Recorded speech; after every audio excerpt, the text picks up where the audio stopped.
When is the best time to sell your business? Most owners think the answer depends on the market. They wait for interest rates to come down. They wait for valuations to go up. They wait for private equity activity to increase. Or they tell themselves, I'll sell when I'm finally ready to retire. But here's what most business owners miss. The best time to sell is rarely determined by one of those things. And waiting for the so-called perfect time can actually cost you value. Because the strongest time to sell is often when three things align. Your business is performing well. Buyers can clearly see future growth. And you personally don't have to sell. That last point is incredibly important.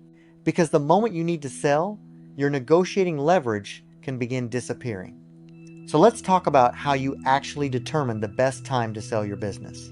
One of the most common mistakes I see is owners waiting until they believe the business has reached its absolute peak. That sounds logical, but buyers aren't simply purchasing what your company accomplished yesterday. They're purchasing what they believe it can accomplish tomorrow. Imagine your company has experienced several years of strong growth. Revenue is increasing, margins are healthy, customers are staying, and there is still a visible runway for expansion. That can be an extremely attractive time to enter the market. Now compare that with waiting another 3 years. Growth slows, margins flatten, a major customer leaves, or the owner becomes tired and stops investing aggressively. Suddenly, instead of selling a growth story, you're explaining why performance has declined. Buyers pay for future opportunity. You want to sell while there is still something meaningful left on the table for the next owner. Buyers love momentum. A company growing consistently creates a completely different conversation than one trying to recover from a bad year. Think about two companies generating exactly the same EBITDA. Company A has grown 20% annually for 3 consecutive years. Company B has declined 20%. Their current earnings might be identical. But buyers probably won't value those businesses the same way. Why? Trajectory. One business tells buyers there may be more upside ahead. The other says something might be wrong. That's why timing matters. You're not simply selling earnings, you're selling confidence in where those earnings are going. There's another timing factor owners often underestimate: their own energy.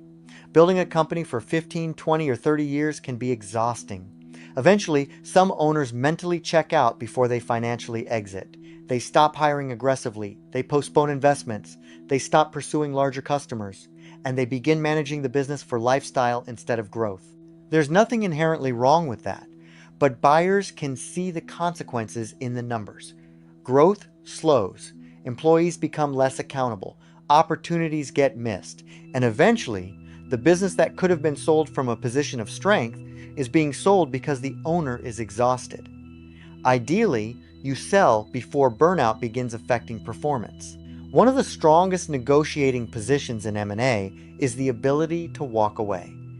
If you don't have to sell, you can reject a weak valuation. You can reject an excessive earnout. You can challenge unfavorable working capital terms. You can walk away from a buyer who tries to retrade the deal during diligence. Now compare that with waiting another 3 years. Growth slows, margins flatten, a major customer leaves, or the owner becomes tired and stops investing aggressively. Now, does the broader M&A market matter? Absolutely. Interest rates affect financing. Capital availability affects buyer activity. Industry consolidation can increase strategic demand. Private equity fundraising can influence competition, and certain sectors move in cycles. But trying to perfectly time the macroeconomic market is extremely difficult. Instead, focus on the factors you can control: your financial performance, your recurring revenue, customer concentration, management depth, your growth pipeline, and how dependent the company is on you. A great business can attract buyers in an imperfect market. A weak business doesn't magically become great because market conditions improve. The best time to start preparing for a sale is not when you're ready to sell. It's usually much earlier. Ideally, owners should begin preparing years before the transaction. Why? Because some problems cannot be fixed overnight. If one customer represents 40% of your revenue, Diversification takes time. If the business completely depends on you, building management takes time. If your financial statements are messy, creating clean historical reporting takes time. If your margins are declining, improving them takes time. Preparing early gives you the ability to identify weaknesses while you still have time to fix them. And that can completely change the outcome when buyers eventually evaluate the company.